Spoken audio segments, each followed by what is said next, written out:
Yan, good morning! Ngayon po, today is Tuesday. Tayo po is payout day dito sa Unified Products and Services. And dito po tayo excited talaga ang mga Unified members sa Tuesday. Ayan, nakita po natin, naka-open po tayo sa Unified V2. And nakita natin yung available balance 326. Ngayon, ano pong gagawin natin? Punta tayo sa network. Yan, network. Click po natin. Then, network dashboard. Yan, makikita po natin dyan yung available earnings. Network earnings. Okay? Then, click po natin yung arrow. Makikita po natin dyan, 38,000.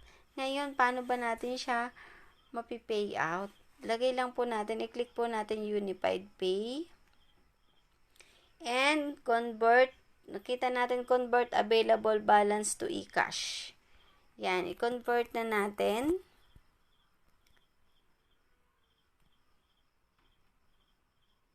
Okay, then submit. Ayan. Ngayon po, makikita po natin dyan, converted amount 34,175 kasi meron po tayong tax na 10%. Okay, kaya ang mababawas nasa 4,000 almost. Yan, then yung ating password. Screenshot ko nga. Then, submit.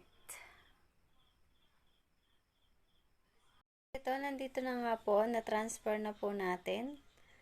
Pumasok na yung ating fund sa ating wallet. Sa eCash account.